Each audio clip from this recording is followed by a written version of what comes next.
Даже если люди во всех наших командных пунктах после вражеской атомной атаки замолчат, неуязвимая система автоматически отправит в полет наши стратегические ракеты из шахт и из подводных лодок в правильном направлении. Россия – единственная страна в мире, которая реально способна превратить США в радиоактивный пепел.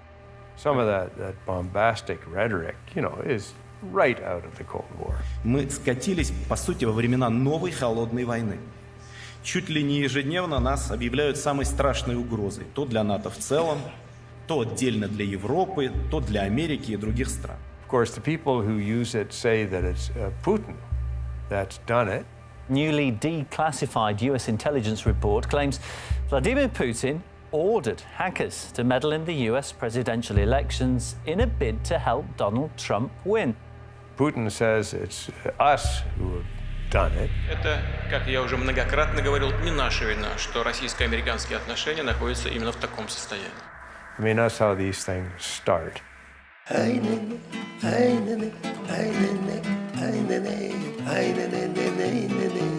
The red flag came down over the Kremlin tonight as President Gorbachev resigned. The Soviet Union, as a subject of international and geopolitical reality, no longer exists.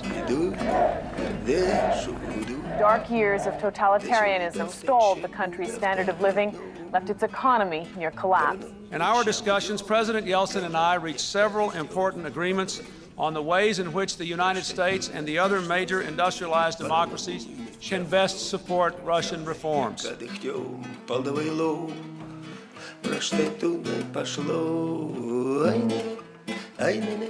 We go from superpower down to falling on such economic hard times and requiring some degree of assistance. That's a harsh pill for anybody to take. And I think international community didn't really take that seriously. Russia opened itself up to foreign expertise, and ordinary Russians did not reap the benefits. Все, что делает наше сегодняшнее правительство, во вред коренного населения России, русского народа. Директор средней школы сельской и говорит, дети от голода падают в обморок. Мне трудно что-то сказать, потому что жизнь невыносимая. That failure really helped to set the stage for a return to the era of suspicion of foreign influence.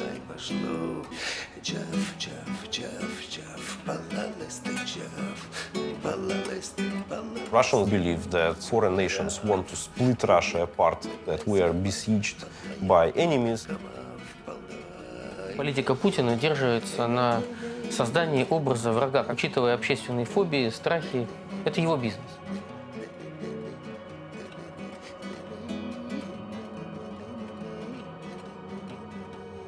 By demonizing groups that are American or Western, the government is using the West as a kind of political enemy to build up its own domestic reputation.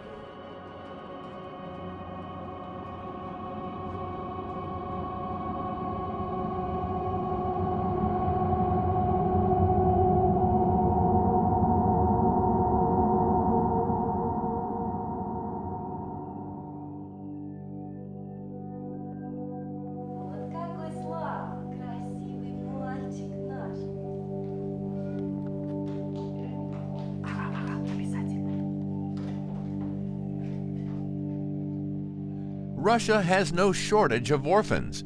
In 2008, more than 700,000 children were living without parents. Since the breakup of the Soviet Union, more than 150,000 children have been adopted internationally. Я считаю, что это унизительно рассчитывать, что ребенку повезет, если он уедет в Америку. Не нужны нам иностранцы, не нужны нам американцы, и не нужно наших детей туда посылать. А еще очень важно, что мы закончим этот мерзкий бизнес, потому что отправление детей за границу – это бизнес.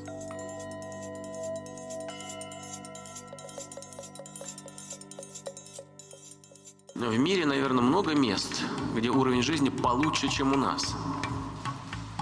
Ну и чего? Мы туда отправим всех детей? Можете сами туда переедем?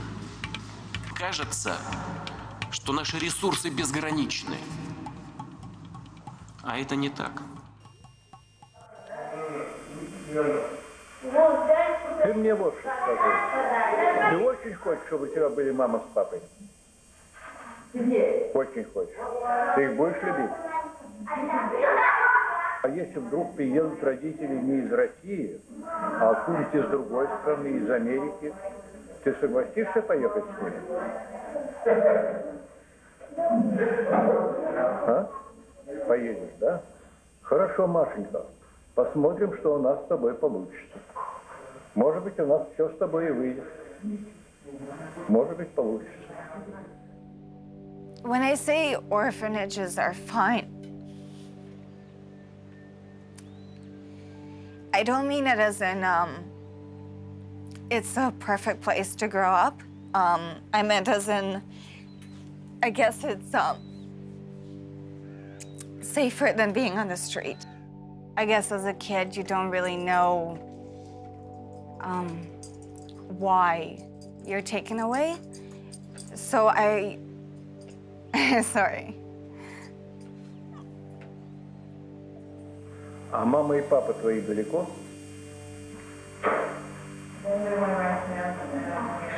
Не знаешь. I remember as a kid being in this orphanage, getting connected with one specific caregiver, and it looks like she was giving me more attention that she would give to other kids. And I felt really, really connected.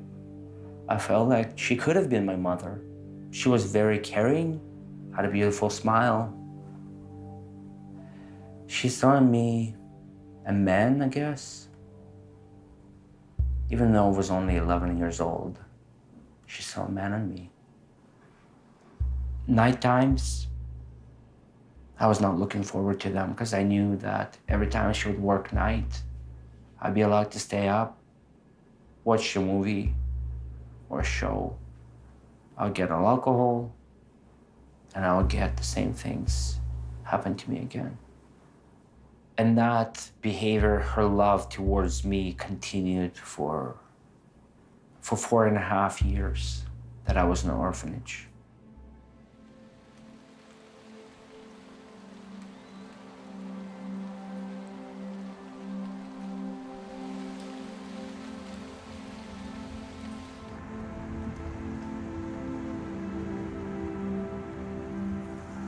When I went to the orphanage, I was very confused because I was like, where's my family? You know, where's my sister? Where's my mom? Why did I get separated? What is this place? I had no idea. I was only 4 years old and nobody sat down and explained what was going on. When I first came to the US for a while, I thought that I was stolen. I just remember being in grocery stores and turning around and be like, hey, I'm stolen. I don't know her. My mom was like, no, I adopted her, you know, everything's fine.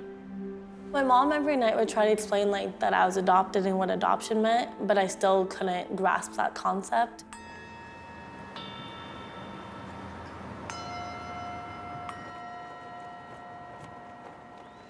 Alex, what are you doing? Oh, I'm touching your camera. Yeah, I don't think that's a good idea. You can't see. Hi, Alex. I can make your face big. Hi, Sean. Now, some kids did not come from Russia. We did, so we were lucky. My mom found us. She's right here with the beautiful cheekbone. That is the first picture. This one here is the first picture that we took for our post-adoption report. He had been home maybe 7 months.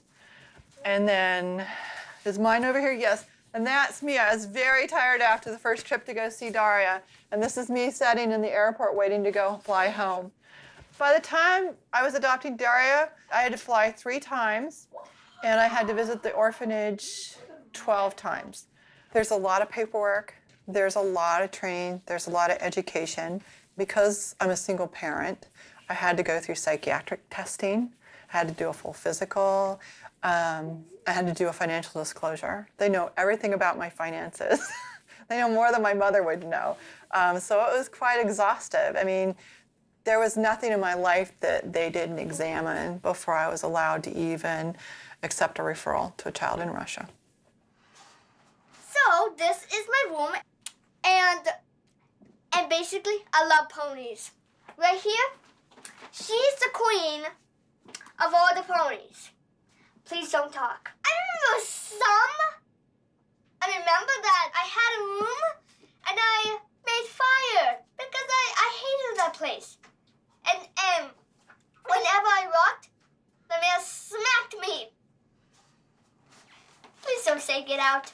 I'm really sorry I've said that. No, there's nothing to be sorry about. No, absolutely. Say how you want, sweetie. Yeah. And that man was fat. He gave me a really dirty shot. The water was like so cold. He put mud in it and soap, then rubbed it all over my body. And then he just took me and said, "Go to your room. Your mother would never come. Your mother's not even real. So that's why she doesn't even love you." And then I screamed and said, "Mommy!" I decided to give the kids unconditional love right up front, right? And so even when they do the most irritating things for me or their behavior is so poor, I go, well, that was the choice I made to give them a chance at life. Отказываясь от иностранного усыновления, считая его все-таки позорным явлением, недостойным нашего общества, мы должны сегодня... Pavel Astachov was a lawyer in real life. He was a lawyer on television, and then he became what's called the Children's Ombudsman of the Russian government. And so he was responsible for overseeing the rights and well-being of children throughout Russia. He is a good soldier. He became kind of the public face of the Russian government. Я всегда говорил, что Россия должна прекратить иностранное усыновление. Лучше, конечно, чтобы это естественным путем произошло. Б, мы должны ответить на те случаи насилия. А ведь вы не о всех даже знаете. It would always be about the United States is bad. U.S. parents are irresponsible and can't take care of these Russian kids. The U.S. system is neglecting Russian children. The U.S. justice system is rigged against Russian citizens. Americans can do no right. Народное право изучал в Америке. Вообще-то я закончил Питтсбургский университет, и меня так учил мой профессор Джулиус Лобел, который, кстати, сам судился со всеми президентами США. Он всегда учил, что любой недружественный шаг должен натыкаться на противодействие. Pavel's path here was a little bit different. His education in Russia was part of the KGB training process. It didn't make any difference to us. What mattered to us was that he had the legal education prerequisite that we require for any incoming LLM student. Pavel was interested in law and American culture and the kind of television persona of lawyers as well as his studies here, and he probably took both of those back with him. Данный иск подлежит удовлетворению полностью. When he became Commissioner for Children's Affairs, we were quite interested in that and proud of it to see that someone who was educated here would have a position like that. And it certainly has been an important position, I think, in the relationships between the United States and Russia. В 2011 году, за прошедший год, 3 миллиона 700 тысяч зафиксировано преступлений против детей. Простите меня, мы что, будем ждать, когда дядя Сэм приедет, заберет наших детей и осчастливит? Russia's parliament singled out the United States recently in voting to no longer allow Americans to adopt Russian orphans.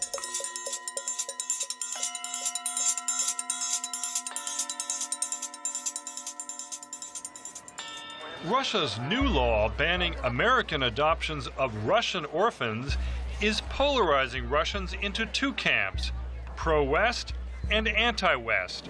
I feel ashamed that I am a member of the parliament who voted for this law. In the first reading, I was the only one who voted against this Dima Yakovlev law. Закон, названный именем Димы Яковлева, мальчик из России, который умер в США в приемной семье. The Dima Yakovlev law was entirely political, and I found it cruel and inhuman what they did because they linked things together that had nothing to do with each other. Now, President Putin has signed off on a bill aimed at U.S. citizens accused of abusing the human rights of Russians. It includes a ban on Americans adopting Russian children. The restrictions came about after Washington introduced travel and financial sanctions against Russian officials it alleges are involved in rights violations. Я предлагаю проголосовать за этот закон. Этим самым мы дадим американской стороне достойный, жесткий и адекватный ответ. Вы считаете это нормально? Что здесь нормального, если вас унижают? Вам это нравится? Вы садомазохист, что ли? Но страну не надо унижать. There was so-called Magnitsky Act in the United States, which was targeting our corrupt bureaucrats who were immediately responsible for the death of lawyer Sergei Magnitsky in Russian prison. I think we are sending a signal to Vladimir Putin and to the Russian kleptocracy that these kinds of abuses of human rights will not be tolerated. So they did that, and they put all these Russians on a list. So what are the Russians going to do? I mean, they're going to have to whack America somewhere. So where can you hit Americans? Well, get them on the kids.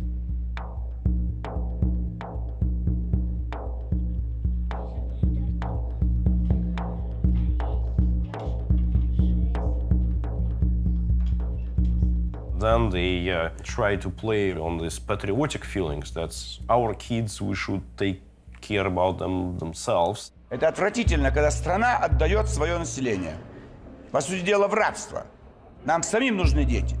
И наши детские дома, приюты, ничем не хуже, чем эти американские земли. Plus, there was this speculation about they are not safe in other countries, and it's easy to sell such like horrible stories, like the kids are being adopted to be traded for particular organ transplantation, you know, this kind of things, you know, so to agitate the society. 60 тысяч детей-сирот вывезено в Россию. И даже если 1/10 детей-сирот будут замучены, использованы на трансплантацию органов или для сексуальных утех, то все равно хватит тех 50 тысяч, которые потом будут вербоваться для войны, может быть, даже и с Россией. At the end of the day, that law punishes the most innocent people in the world. And I met some of these people that it was punishing, these young children. And I met these grieving parents. Truly, it was the hardest thing I did in my job as ambassador, meeting with them and having to tell them that the child that they had begun to bond with, that they already knew, that they had a name for, that they had set up a bedroom for somewhere back in the States, was not going to be able to go home with them. Who wins from that? How is that in Russia's national interest? Oh, my little mama. Mwah. Mwah. I love you, Mom. From Alex. Kisses and hugs and kisses and hugs. It's all the little ways you show me that you care that make you such a great mom. That's why you're loved so much. Oh, Alex, come here. I gotta give you a hug for that one. Come here, come here. I know you don't. I started looking for another child to adopt. This is actually them. This is Daniel, and this is his sister, and her name was Valeria. They had been exposed to HIV. They were being treated for hepatitis C. Daniel or Valeria had a heart problem, and we were going to have to do surgery when they came home. So they really needed help. And then we heard that they had decided to ban Russian adoptions for Americans.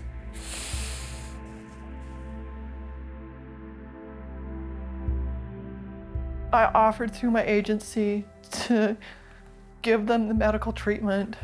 If they was just given, I was even just given temporary guardianship by the Russian courts, I could have flown them home and given them medical treatment.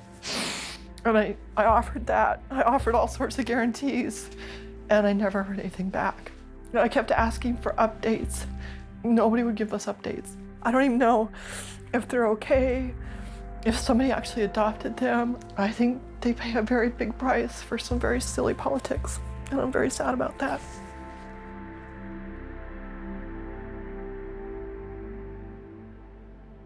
Isn't the sun so beautiful? Oh, it's awesome. I love this area. Life is good. That's all I had to say. I lived in an orphanage, and I have experienced it. The good, the bad, and the worst of it. I've heard the idea of Russian politicians basically saying that it is better for our Russian kids to stay in our orphanages than being adopted to North America. I absolutely disagree with that.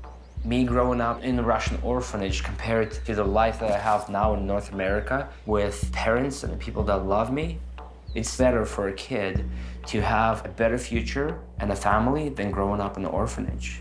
Way better. Much better. Являясь противником иностранного усыновления, я верю в наши силы. Очень хорошо, что такая дискуссия сегодня развернулась. Очень хорошо, что она такой остроты достигла, когда решается вопрос уже на политическом уровне. I spend a lot of time working all adoption issues here in Washington with politicians. More than once, there has been a politician, a senator, a congressperson who has raised this issue with Russia and said that for normal relations to happen again, the ban on intercountry adoption to America will have to be lifted. That is part of the reset conversation that we need to have.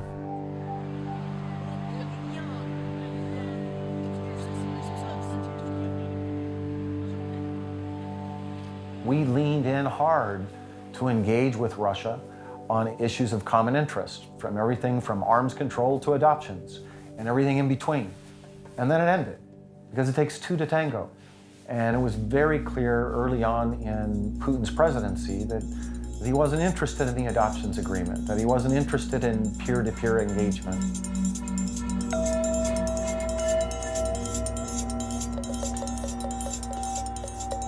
After 2012, when Putin returned to the presidency, there were clashes between riot police and protesters, which kicked off a national propaganda campaign on the part of the government to demonize the opposition movement as American stooges, as paid. There was talk that the State Department and the United States government was paying and supporting in other ways with expertise and money the protest movement. This is in fact an American plot to destabilize Russia and overthrow the Russian government. Как работают тайные каналы связи российской оппозиции с США и Британией, кто кого курирует и, главное, стратегические цели каждой из сторон. Секретные материалы теперь в Москве. After Putin came back, the mood changed rather radically because he really cracked down on those kinds of demonstrations and on that kind of political organization. Так зачем все-таки эти люди пришли в американское посольство? Что они услышали от нового посла? К ним вот эти ребята, они ходят как на работу. Кто такой Макфол? Дипломат? Автор перезагрузки? Или конструктор оранжевых революций? We became the enemy, and I personally became the poster boy for that kind of rhetoric from the Russian government.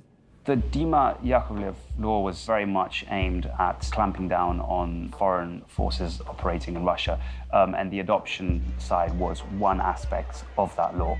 Dima Yakovlev law also prohibited Russian citizens who had both citizenship in Russia and the US from running an NGO, from being deemed the head of an NGO. That resulted in some changes in some of the NGOs like Human Rights Watch. When I go back and I look at these NGO programs that I run, is Putin against placing young children in loving families? Because that's what we were doing. Is Putin against the work with children with disabilities to help them integrate in society? Is Putin against free and fair elections? Well, maybe so, right? So it's a spectrum.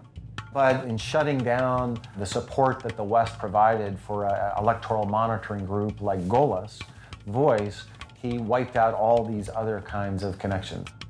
People thought it was important for NGOs and civil society between the US and Russia to work together. But in the Russian government, there was fear that NGOs could be part of a strategy to confront the Putin government. The wave of police raids against non-governmental organizations, foreign cultural organizations, and human rights groups continues in Russia. Russia passed this foreign agents law aimed at all organizations that receive foreign funding and do so-called political activity. Now, the definition of political activity is extremely broadly written, and it can include anything, from advocacy to trying to change policy to trying to change attitudes. It's been very actively applied to organizations who are working in particular on human rights, corruption, transparency, access to justice, torture. The Dignity Project was with the Committee Against Torture. I went to Nizhny Novgorod, Russia, in order to lecture on the treatment of severely traumatized patients. We were arrested. I was sentenced to leave the country. I had witnesses that were not heard. Everything is made up in Moscow in advance. That means that the judge has no real role. It just follows the instructions.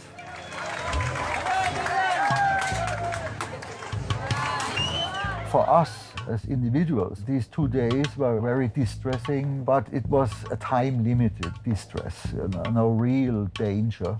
The concern is how can our colleagues work in the long run. The Dima Yakovlev law was a pretext to clamp down on civil society. And I think the NGO laws that have been introduced since, the Undesirable Organizations law and the Foreign Agents law, are just a continuation of that same process. The Undesirable Organizations law, the Russian government can now simply ban any foreign organization they desire. Those organizations, their aim is to support Russia in its transition to democracy, aims which are directly counter to the Russian government. It does not believe in Western democratic norms, or at least in their positive influence on society, and it doesn't want these organizations influencing the course of events in Russia. I saw a particular trial of an NGO in which an excellent lawyer presented a very persuasive, cogent, coherent argument about why his organization was not engaging in political activity, why it hadn't violated the law, and then turned to the prosecutor, waiting for an argument, and the prosecutor couldn't say anything, didn't know what to say. And when the lawyer said, well, maybe you could point to one of the constitutional provisions that you say we're violating, and again, the prosecutor couldn't do that. Couldn't say anything, and the judge is laughing. The judge is laughing at the prosecutor. Everyone in the courtroom is laughing at the prosecutor. But what happens? An hour later, the judge comes back in and rules for the prosecutor, because that's how things work.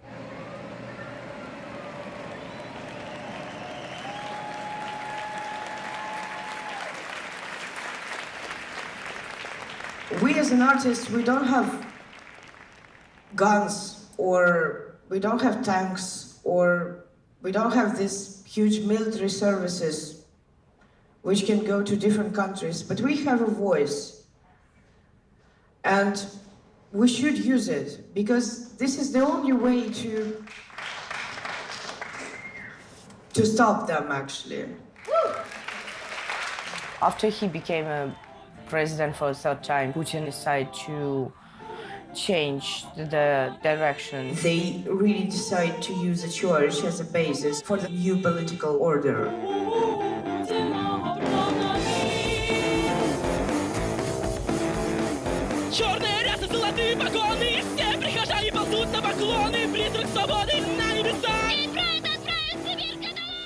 Our performance was just a week before the election day.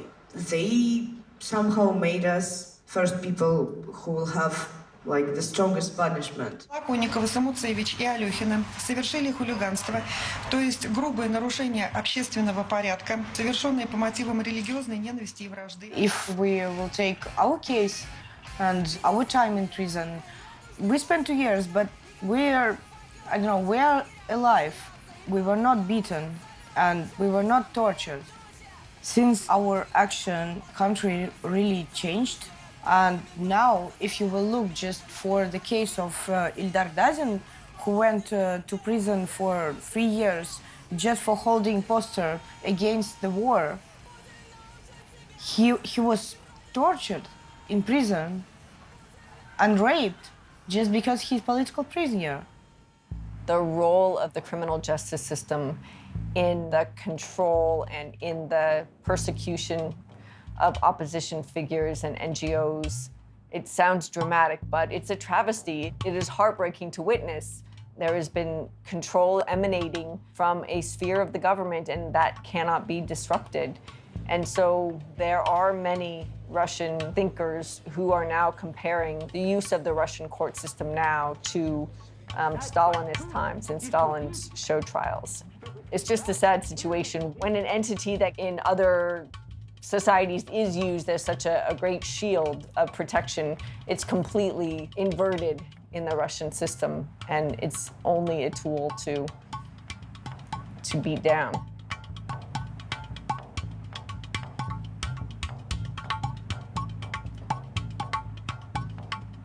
It's poisoned.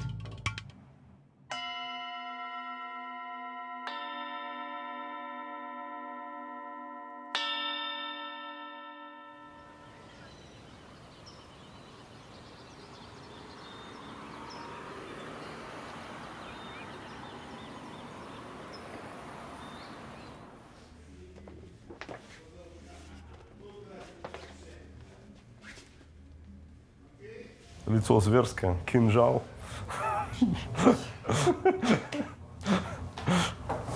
Да. Тем Russia is hate.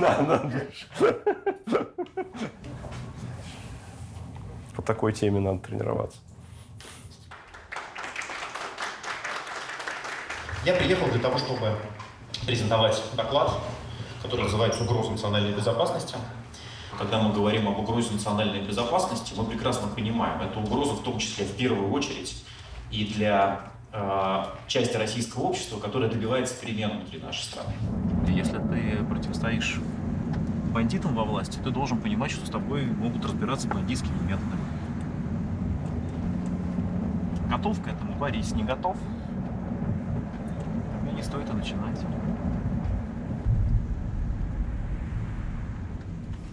Да, я был абсолютно готов к возможному преследованию внутри страны, но я, конечно, не думал, что они просто меня заблокируют за рубежом. В Кремле ж не дураки сидят, поэтому это все делается очень иезуитски. За границу, и особенно Штаты, очень любит и депутат Илья Пономарев. Там нравится настолько, что он не пришел в Басманный суд. Оно понятно. Пономарев теперь заочно арестован по делу о растрате в фонде Сколково. У меня же отобрали абсолютно все деньги, да, я начинал заново с $20. Это все, что у меня наличными было, да, то есть в момент ареста счетов. Yeah, I was the only one who voted against the annexation of Crimea.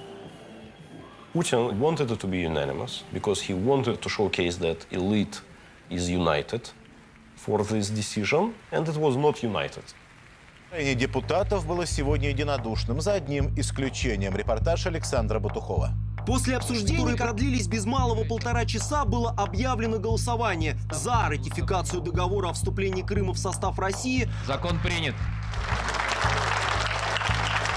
Этим единственным, кто проголосовал против, оказался депутат Илья Пономарев.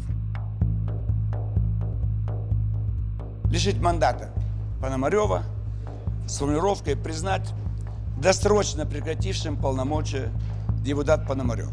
Это в чистом виде антигосударственная линия. There is a democracy in the sense that I can vote as I voted. There is no democracy because there are consequences. Where my constituency is in Novosibirsk, majority of people have Ukrainian roots. So for me, the way I should vote was absolutely obvious. Молодой человек, который вышел на меня изначально на Фейсбуке и попросил, то есть можно ли сделать депутатское обращение. Он сам находится в Мордовии. Давай, открой. Being still a member of Russian parliament, I am working for my constituents. I smuggled my voting card, and I have still my network of my political aides. It's probably the most oppressed network of political aides. When the voting on annexation of Crimea happened that time, I was chief of Ilya's electoral campaign in Novosibirsk. But like that time, one of my friends, KGB guys, FSB guys, came to me and suggested to leave the country. He told me that, you'd better live by yourself, or, we always can find some drugs in your bag and you will make all the confessions that we need you to make. Я встречал же здесь свое 27, кажется, 28-летие. Я по городу обходил. Голден Гейт. Единственное, что до Алькатраса я не добрался. Ну, так да. это от суммы я тюрьмы не зарекаюсь. Да. Я вообще не поняла, когда в моей жизни случился этот переход от того, что я просто сижу и там пишу письма как помощник депутата Госдумы. И начались там сначала постановка жучков у меня в моей квартире в Москве. Потом, когда начались какие-то вопросы ФСБшников ко мне по поводу того, что неплохо было бы покинуть Россию. Я ж не герой, герой Пономарев, который может проголосовать один против аннексии Крыма. Я просто человек, который следует своим каким-то убеждениям, своим воззрениям, и который хочет засыпать каждый вечер там спокойно и не думать о том, что вот где-то я соврал, неправду сделал, где-то мне будет стыдно там. И если человек следует своим убеждениям и просто ведет себя по-честному, получается, что в России такие люди не нужны, к сожалению.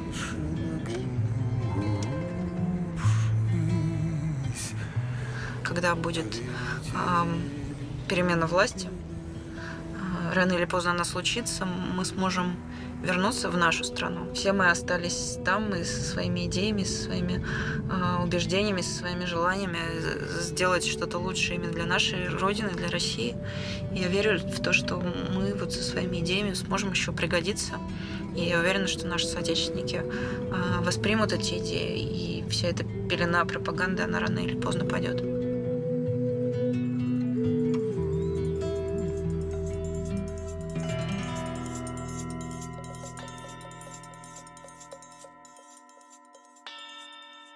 How do you draw the line between what you seem to be considering as legitimate media and what you would describe as propaganda? Russia Today falls exactly under definition of foreign agent. And Russia Today is consciously trying to influence not only US but British political processes, continental Europe. They help ultra-right and sometimes ultra-left to destabilize the country. As we see it from here at RT, we are trying to present an alternative point of view to global affairs. You are trying to influence other countries' policies directly, and that's your objective. You are very well done. You're very professional. You have great team, but it's not media. Russians, maybe they're some of the best in the world at this. Russia has a long tradition of propaganda, so the Kremlin uses television to create the story and manipulate mass opinion. There's been a heated competition today on Capitol Hill. Who knows more about the propaganda machine called Russia Today? Russian propaganda. Russian line. RT seems to be financed exclusively by the government. Just disrupting and deceiving and causing chaos. Russia understands the power of information. And among all sorts of media, the most dangerous is television. Гомосексуалисты американец Марк Ньютон и новозеландец Питер Тронг потратили на секс-игрушку всего $8000. Столько стоило выносить его у суррогатной матери из России. For example, in the first days after the Dima Yakolev law, society was very much split. But later, after accepting state propaganda, the number of supporters for this law grew like to 85%.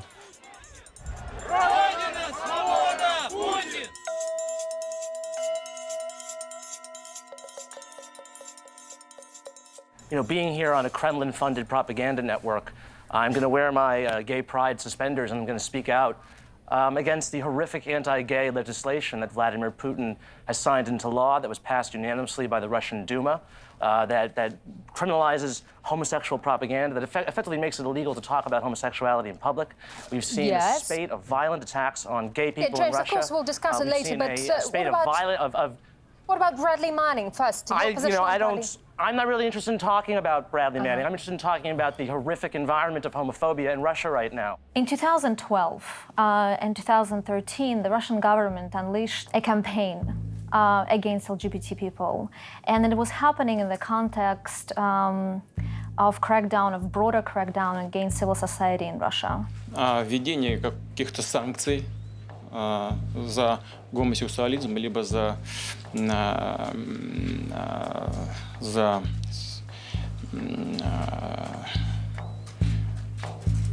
Хули ты так одет, ебать? В смысле, тематическая вечеринка. На нахуй. It's clear that authoritarian leaders have always tried to create enemies to strengthen their own power.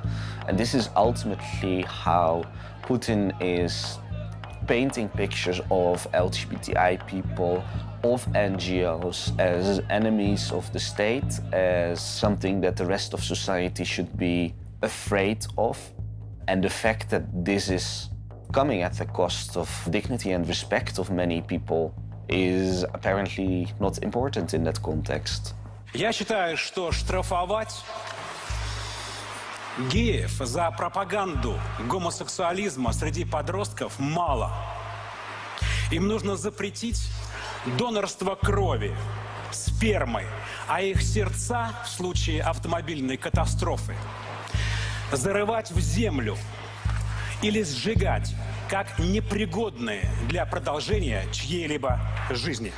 This state-sponsored hate speech on television, in media, describing LGBT people as a Western import, describing them as something that doesn't belong in Russia, essentially changed Russia drastically and very, very fast. What is unique about Russia is that the LGBTI discussion has come at the center of larger geopolitical relationships and discussions, and used by Putin, obviously, to define an image of Russia that is built around conservative values, around family values, but also used to define how Russia is different from the modern Western world. So what we see is a real polarization in which the LGBTI community, unfortunately, have been made the scapegoat of much larger clashes of values. What we have seen over the past years is that more LGBTI people are leaving Russia. Masha Gessen, a famous Russian writer, was one of the first persons to publicly announce that she was leaving because she felt that she could no longer take care of her own family. The definition of propaganda of homosexuality involves this clause, that it's forming the erroneous impression of social equality of traditional and non-traditional sexual relations. So it's a law that criminalizes talking about social equality. При голосовании воздержался только депутат Пономарев, и депутат Гудков отказался от голосования. Выводы делайте сами, но я считаю, что в нашей стране очень важно защищать те ценности, которые являются ключевыми для нашего общества. Конечно же, такие слова, как Родина, семья, дружба, уважение к ближнему должны быть в центре нашего внимания. Gay propaganda law was inspiring hostility versus one particular sexual minority, and I'm to protect all minorities from any kind of discrimination. Of course, I was opposed. You use the word law, and it immediately we start thinking about laws in the way that we think about them in a law-based society, which Russia isn't. In a country like Russia, laws are messages, they're signals. And the signal that these particular laws send to the larger society is that these people are outside the law, and they're outside the protection of the law. And so you can attack them with impunity. In fact, you will be sort of encouraged to attack them. It wasn't because I was a queer activist that we got forced out. It's because for every person who is inconvenienced, they find a way to get rid of them. Someone like Garry Kasparov, he's got criminal charges pending against him. Many, many people have been charged with fraud, financial fraud. Some other people are charged with more explicitly political crimes. In my case, you could get me through my family. It's pretty much the only thing you could get me through. My ex-partner and I adopted Vova, and then Yolka came along. I gave birth to her. And then a few years after that, we broke up. The kids lived with me, but we continued to raise them together. She lived around the corner and basically was a fully involved second parent. And then a couple of years after that, Daria and I got together. Daria gave birth to Senya, who is now 4. My brother is the donor for Senya, so genetically he is Yolka's cousin and my nephew, but actually, they're all brothers and sisters, obviously. We came to the States because they passed a law outlawing adoption by same-sex couples, which could be used retroactively and which they made it very clear would be used against my family. So that would have affected Vova. It would be nice if Russian people would not judge each other on their sexual orientation or what family they choose to have. I think Russia should try to see the world a bit differently, not very conservative, how it is right now. The things that Russia say about LGBT people, most of it is bullshit because I think LGBT family is as normal as a traditional family. I mean, there's some aspects you get in a traditional family and something you get in the LGBT family, but you can't say it's bad or good, it's just different.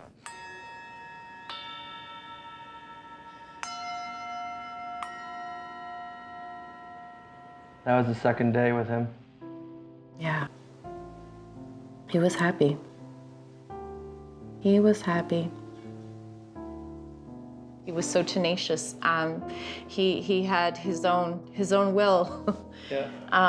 And we were pretty easy to bend to it because he was a beautiful little boy. We flew home with all the expectations that in a couple months, our next trip to Volgograd would be to bring the little boy home and bring him into our family. That's right.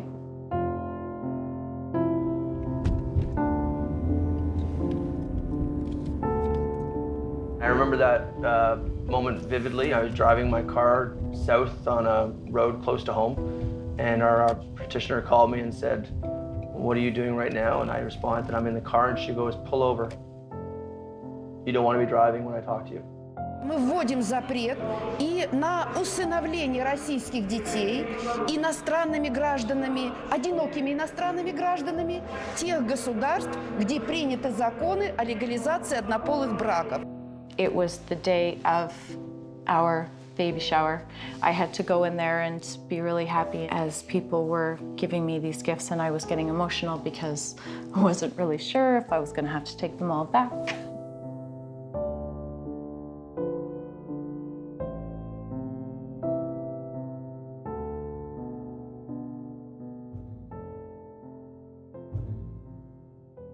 That was the very first article, and that was January 8th, 2014. We wanted to get into a national newspaper. We were hoping, to get this story picked up in Russia was really the whole intent. She was just so tiny and really sweet. She wanted to be held, and we played games with her. And I think it was within, less than half an hour, and Derek said to our translator at that time, "We're going to sign the papers." And so we had to leave on July 1st, which always will be in my mind because it was Derek's birthday, and I remember saying to him, what an amazing birthday gift that, we get to spend this with our new daughter. Early September, we called our coordinator to find out what was happening. And she had basically said, I just returned back from Russia, and there's been changes there. The one major issue that they had was in regards to same-sex marriages in Canada, and that a child might potentially be placed into a family that, in Russia's opinion, wasn't a natural family. Everyone was asking for clarity. What does this really mean? We can show that we're not a same-sex marriage. We proved and demonstrated to them that we were married in a church, that if something were to happen to Derek and I, we had a very good plan in place to take care of our children. We had backup care that were people who were not in a same-sex marriage. We gave every possible solution to them to show that we met their requirements. And I gave my commitment to this baby that we were coming back to get her. Friends of ours, one of the other couples, they had a court date, and it was maybe 10 days before our court date was scheduled. The couple went, and I can remember waking up, and it was like 3 o'clock in the morning because the time changed, and just sitting there waiting for the email to come. We all had a pact that, we would email instantly because we all had skin in this game. I was astounded. My heart just sank when we got the email that said that they got a no, and we couldn't believe it. Statements about the adoption of the child by the persons consisting in a same-sex marriage or a person who is a national of the state in which permits same-sex marriages, the judge rejects such an agreement. With all the information we had, we made that really hard decision not to travel and to close our file.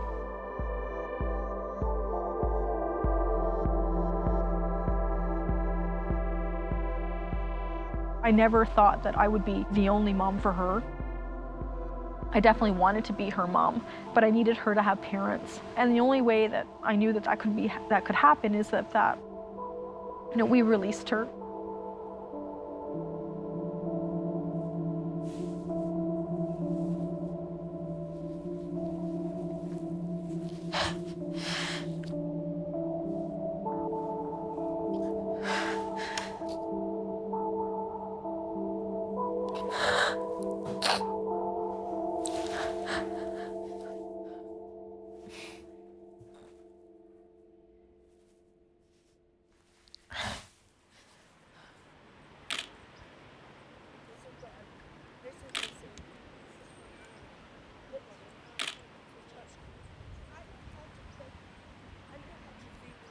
Because I adopted my child from Russia, I have a huge, strong affinity with Russia and with the children in Russia. He was sitting on my lap and I could smell his little head at the top, you know, just smell him and hold him. And I went, this is just so amazing. Every single child should have, you know, arms holding them. I've set up Growing International Families Together, GIFT, which is an international adoption agency. I started off building a very big and strong relationship with Russia to adopt kids from Russia, which is my whole motivation. Britain doesn't have any agreements with any country when it comes to adoption. I was working with the Russian government to facilitate an adoption agreement. And then we heard all these rumors about the gay marriage things, which I just didn't believe, because I just thought it was just so off the wall. Russia is not going to allow adoptions of their children into countries where they have the same-sex marriage bill. Even though you may be a heterosexual couple adopting from Russia, there is the possibility that if the adoption breaks down, is disrupted, the child will come into the care system and then they will be adopted by a same-sex couple, which is against the Russians' understanding of what an ideal parent is for one of their children in need.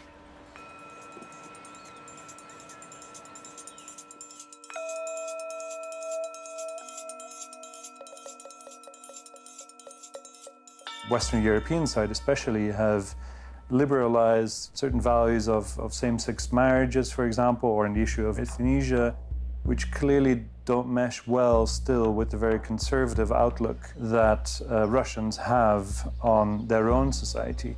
And I think the Russian leadership at the moment is clearly tapping into that and trying also to redefine that traditional Russian agenda so as to pitch it more clearly against that of the West. I started writing about Putin when he first became sort of the heir apparent to Yeltsin.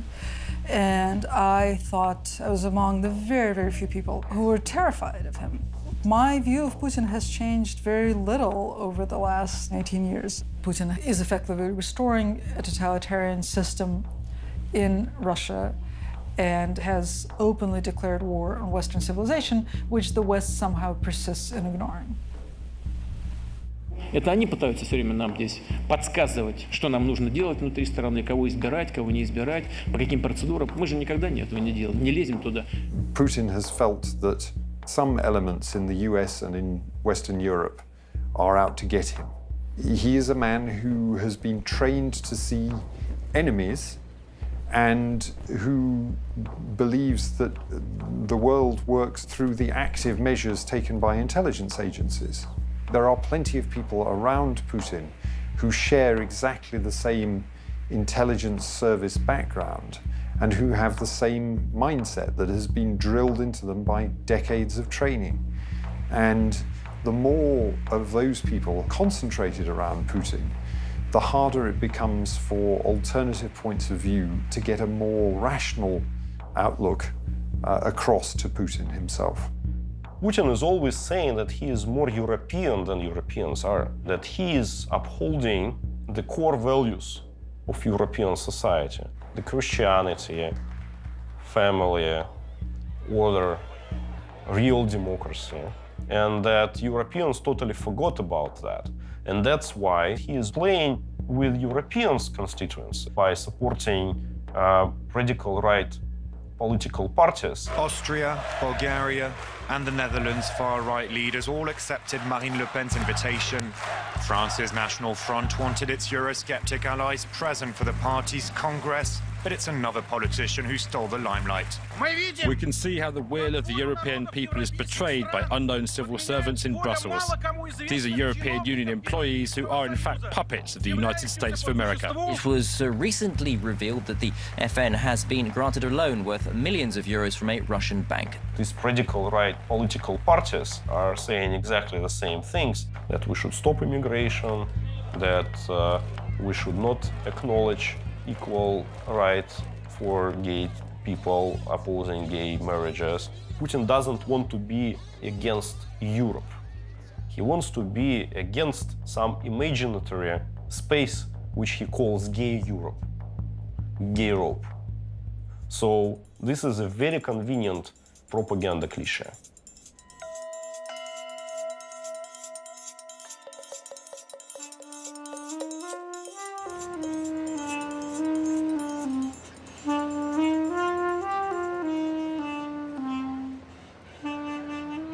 When I was younger, I never thought I was going to be activist or something like this. I was a normal kid. When I came out, I thought that people were going to support me. But in Russia, people didn't understand that being gay is normal, and they tried to change my sexual orientation. So I'm successful, became to be a refugee in Canada. I found a home here. Psychologists tell to me that gay people is a result of American propaganda in order to destroy population in Russia. But I was 14 years old, and even 14 years old, I understand that this psychologist is a little bit crazy. I'm not a result of American propaganda. I'm gay because I was born with this sexual orientation. At my family, at school, everywhere, it's big homophobia, and nobody protect me. Последние 2 года я слушал вот такие замечания.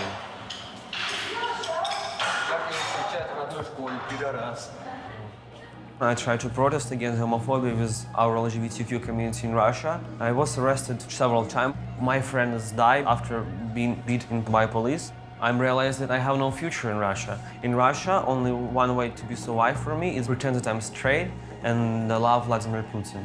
But I cannot do this. I cannot lie so much.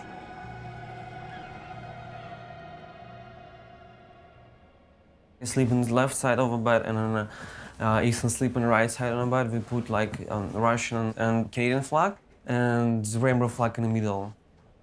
I think if Russia had a normal president and Russian mass media tells that being gay is okay, and Russian government didn't make this stupid law, Russian people became to be more tolerant.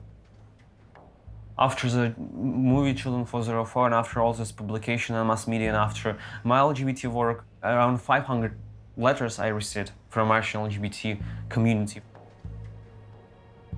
I knew more than 10 people who did a suicide. And can you imagine the real statistic, how many people do suicide nowadays in Russia? I'm always thought that I'm gonna be strong all the time, but I started to have mental issues, like in the January and February this year I had a panic attacks. So I even called ambulance because I thought that I'm dying. I went to the hospital and my family doctor said that I have a panic attack because of my past and everything like this.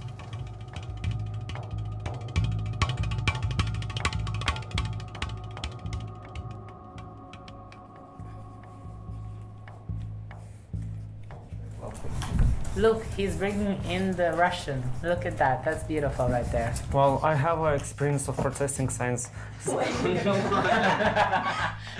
Guys, what do you think? LGBT teenagers from Russia, you're not alone. We together, Canadian LGBT teens. That's amazing. That's perfect. Right, guys? That's perfect, yeah. I think that when I'm gonna have a kids, it's gonna be hard to find homophobic people because of the world gonna change a lot. I'm gonna have children that are going to stand up for homosexuality because that's the only way that it'll stop. Gay people have rights nowadays because of somebody stand together for their rights in 60s, in 70s, in 80s. And many young gay people, they forget about this fighting for human rights. In last week, I reached the founder of Children 404, Elena Klimova, and asked how we, Canadian, can help for you. And she says that many Russian teenagers who live in a country full of discrimination, they're looking for us as example. They're looking that we have a free world here. And she said that the best gift which we can make for Russian LGBT society is send a message that we support them and we care about them. Yeah. I feel like Vladimir Putin.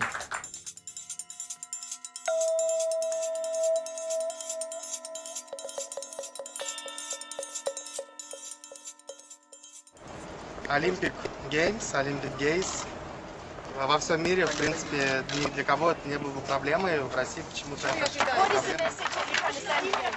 У нас есть запрет на пропаганду гомосексуализма и педофилии. Я хочу вот это подчеркнуть.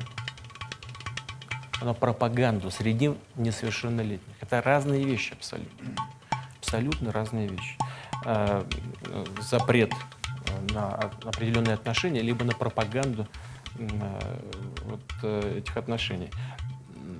I think what we were lacking during the Olympics is a strong stand from the International Olympic Committee that would condemn this type of policies, anti-LGBT legislation. It was perhaps a missed opportunity on the EU side to stand up for values that we espouse, and especially those on gay rights. Our international community didn't say for Vladimir Putin, you made anti-gay law because you hate minority in your country. We will not let you make Olympic game in Russia. But international community didn't do this. Since the Olympic Games, somehow Putin and his team decide that they are not kind of a president team anymore, but they are quasi-gods.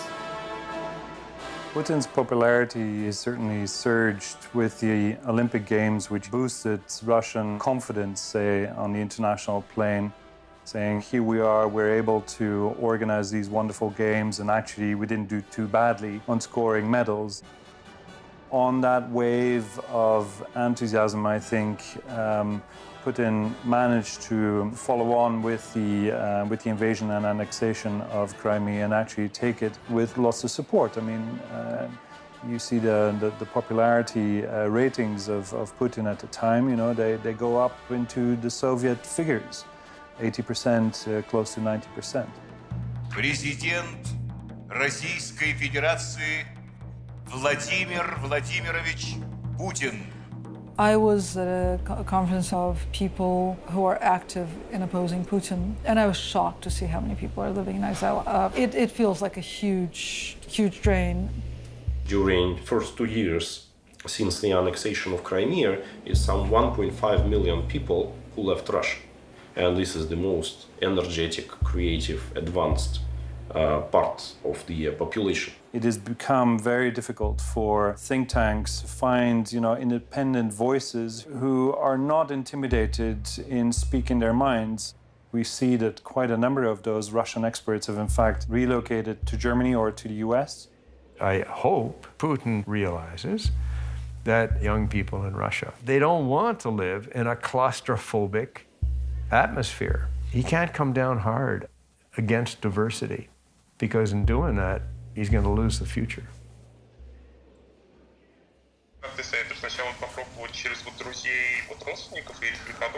Приглашению визу получить очень трудно. Моей матери отказали в визе, потому что она одинокая женщина. Лучше накопить денег, заплатить за учебу, как делают большинство. Да, и уже через несколько дней можно уже Подаваться на беженство, да. Беженство дается людям, у которых есть угроза жизни и здоровью в их странах. Несмотря на то, что я запытывал, в жизни у меня все равно были притеснения в школе, хоть я никому не говорю, но все равно из-за внешнего вида были притеснения. Самая для тебя основная проблема – это получить визу. А дальше уже, когда ты сюда приедешь, здесь сильный ЛГБТ-комьюнити, здесь как бы люди, они адекватные, они понимают, что в России быть геем и нормально жить – это две разные вещи. Many of Russian LGBT teens, they dream to live in another country. They dream to live in a free world, where they can have a family, where they can go with their partner together and not be scared, when they can go to school learning subjects without being discriminated. I think Canadian government should make some special program into Russian LGBT. Maybe a certain amount of Russian LGBT can come to Canada without this visa barrier and apply here as a refugee or apply as a refugee in Russia. I am personally extremely concerned with LGBT asylum seekers. And I think that what's lacking in terms of the world response is asylum. None of the European countries are granting asylum on the basis of anti-gay persecution. None of the European countries are doing it. There has been a huge influx of LGBT asylum seekers. I'm aware of at least 1,000 people just in New York City alone. It would be much better if the United States provided group status for Russian LGBT people so that they could get refugee status while still in Russia and come here as refugees.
I was always told that Russia have so much more potential for you. They want you to stay in Russia. They want you to grow up from the orphanage and go to school and be in Russia and join the army and be this and be that. But deep down in your heart, you always felt like, no, this is total crap. No one would care about you. As soon as you're out the door, out of the orphanage, that's it. It's you alone by yourself in this world, and it's either you make it or you don't. No one would care. The orphanage itself, it looks nice and everyone welcomed you at first and you felt like you going to be belong in that place and it felt like this is the place where you're going to be loved. But you were not allowed to express yourself. You were not allowed to be your own personality. It felt like they're giving you the personality and it felt like they're making you into something they want you to be. It was all about basically following the orders, following the rules. You were not allowed to express your own opinion, your thoughts. I don't know, in a way it felt like they want you to do the things the way they want you to do the things. Looking back at it, it felt like they want you to be kind of like a mechanical robot. Whatever they make you into, whatever they want you to be, that's what you're gonna have to be, and that's what you're going to be. And that's what I did not like about the whole system.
Сегодня в честь победы Трампа мы выпьем по бокалу шампанского.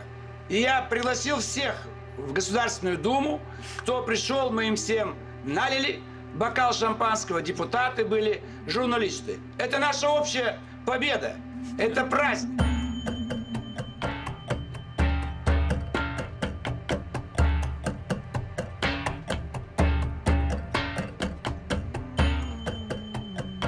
Подавляющее большинство членов Палаты, 413 человек, проголосовали за лишение мандата Ильи Пономарева.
Let me be very clear.